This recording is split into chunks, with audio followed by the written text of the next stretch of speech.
তীব্র রক্ত সংকটে যখন নিভে যাচ্ছিল একটি প্রাণ, ঠিক তখনই ত্রাতা হয়ে এগিয়ে এলেন এক স্বেচ্ছাসেবী সংগঠক গ্রিন হেভেন ফাউন্ডেশন। মুর্শিদাবাদের ডোমকল হাসপাতালে মুমূর্ষু রোগী তাজমিরা বিবির জীবন বাঁচাতে অনন্য দৃষ্টান্ত স্থাপন করলেন এক স্থানীয় যুবক হাবিব শেখ ও তার সহযোগী রক্তযোদ্ধারা। পরিবার সূত্রে জানা গিয়েছে, তাজমিরা বিবির 4 ইউনিট রক্তের প্রয়োজন ছিল। রোগীর পরিবারের সদস্যরা সারাদিন এদিক ওদিক ছোটাছুটি করেও রক্তের সন্ধান করতে না পেরে কান্নায় ভেঙে পড়ে। ঠিক তখনই খবরটি পৌঁছায় এলাকার পরিচিত মুখ এক স্বেচ্ছাসেবী সংগঠনের সক্রিয় সদস্য হাবিব শেখের কাছে। খবর পাওয়া মাত্রই বিন্দু মাত্র সময় নষ্ট না করে হাবিব শেখ তার 3 সহযোগী রক্তদাতা রাজেশ শেখ, নয়ন শেখ ও আসিম খানকে নিয়ে দ্রুত ছুটে যান হাসপাতালে। সেখানে রাজেশ শেখ, নয়ন শেখ ও আসিম খান পরম মমতায় রক্তদান করেন। অন্যদিকে হাসপাতাল কর্তৃপক্ষের সহযোগিতায় আরও 1 ইউনিট রক্তর ব্যবস্থা করা হয়। ফলে তাজমিরা বিবির প্রয়োজনীয় 4 ইউনিট রক্তের চাহিদা পূরণ হয়। বিপদের দিনে এই মহানুভব ব্যক্তিত্বের জন্য হাবিব শেখ ও তার সহযোগী রক্তদাতাদের প্রতি চোখের জলে কৃতজ্ঞতা জানিয়েছেন রোগীর পরিবার। হাবিব শেখ তিনি জানান, মানুষের বিপদে পাশে দাঁড়ানোই আমাদের মূল লক্ষ্য। তাজমিরা বিবির রক্ত সংগ্রহ করে দিতে পেরে আমরা খুবই আনন্দিত। ডোমকলের সাধারণ মানুষ এই তরুণদের মানবিকতাকে স্যালুট জানিয়েছেন।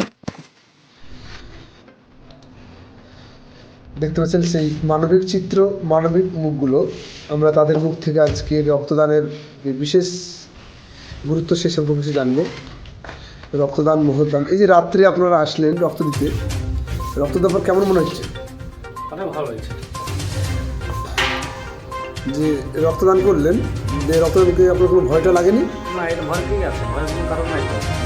রক্তদান মহাদান, রক্ত মানুষকে দিতে হয়, দেওয়ার প্রয়োজনও আছে। মানুষ মানুষের পাশে দাঁড়াবে। সবাইকে আমি বলবো যে মানুষ মানুষের পাশে দাঁড়ান। আপনারা আসুন, রক্ত দেন। এতে কোনো ভয়ের কারণ নাই, চিন্তার কোনো কারণ নাই। এ থেকে আমরা উপকৃত হই। আপনার ক্যান্সার থেকে মুক্তি পাওয়া যায়, আপনার ব্লাড প্রেশার থেকে মুক্তি পাওয়া যায়, নানা রোগ থেকে মুক্তি পাওয়া যায়। রক্ত দিলে মানুষের শরীরে আরও নতুন করে রক্ত তৈরি হয়। আচ্ছা, যে রক্ত লাগবে এটা আপনি কীভাবে জানতে পারলেন? রক্ত যাবে তো আমি এটা জানতে পারলাম গ্রিন হেভেন ফাউন্ডেশন থেকে। আমি জানতে পারলাম যে একটা মনুষ্য রোগীর রক্তের খুব প্রয়োজন, খুব ক্রিটিক্যাল অবস্থা মনিটারিতে আছে। এই যে আপনারা 3 জন রক্তদান করলেন, তারা কি 3 জন কি একই জায়গার আপনারা? হ্যাঁ, একই জায়গায়। আপনারা 3 জনকে চেনেন, তাই তো? হ্যাঁ, ওই এক অঙ্কে সবাইকে আমরা চিনি। এই যে যারা রক্ত দিতে ভয় করছে, যুবক ছেলে, আজ আমি দেখতে পাচ্ছি একটা নতুন মুখ, একদম তার প্রথমতম রক্তদান সে বলেছে নয়ন ভাই। আচ্ছা, তার মুখে একটু আমার কথা শুনবো যে তিনি যেহেতু ফার্স্ট টাইম রক্ত দিচ্ছেন, একদম ইয়ং ছেলে, তার সত্যি খুব ভালো লাগছে আজকের এই যে দিন, প্রশংসনীয় দিন এবং প্রশংসনীয় ঘটনা। কেমন লাগছে? দুটোই কিন্তু প্রথম ডোনার দেখতে পাচ্ছেন। এবং আমাদের রাজেশ ভাই তো অলরেডি 5তম রক্তদান কমপ্লিট করলো। নয়ন ভাই, যে রক্ত দিন কেমন লাগছে আপনাকে? খুব ভালো লাগছে। ভয়টা লাগছে নাকি? না, এই যে আপনি রক্ত দিলেন, রক্তদান করলাম, ইনশাল্লাহ খুব ভালো লাগছে, আলহামদুলিল্লাহ খুব ভালো লাগলো। এবং পরবর্তীকালে আরও যদি রক্তের প্রয়োজন হয় তবুও দিব। খুব মনের মধ্যে আনন্দ লাগছে রক্ত দেওয়ার কোনো ভয়ের কোনো কারণ নাই। খুবই ভালো লাগছে, খুব আনন্দ পাচ্ছি মনের মধ্যে। পরিবর্তে যদি আরও লাগে রক্ত তবুও দিব। ধন্যবাদ। আপনারা বুঝতে পারছেন যে হসপিটালে কেন মানুষ আসে, এই ব্লাড ব্যাঙ্কে কেন। অবশ্যই ব্লাডের প্রয়োজন। এক মুমূর্ষু রোগী, অর্থাৎ আমাদের এই গ্রামের এক পেশেন্ট, তার 4 ইউনিট রক্তের প্রয়োজন হয়। তো আমরা ছুটে আসলাম।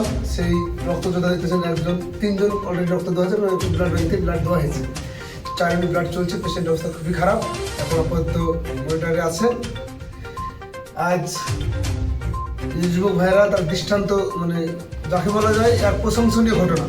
এক ফোনে 3 জন আসে হাজির, আমাদের রাজেশ ভাই, নয়ন ভাই এবং আমাদের মামা। তারা কেন আসলো? এই যে শীতের সময় মানুষ ঘুমাবে, আরাম নেবে, কিন্তু সত্যি ব্যস্ত মানুষে ছুটে আসলেন। আমরা তার কাছ থেকে কিছু আমরা জেনে নেব যে রক্তদান প্রক্রিয়া শেষে তার কেমন লাগছে। স্টপ।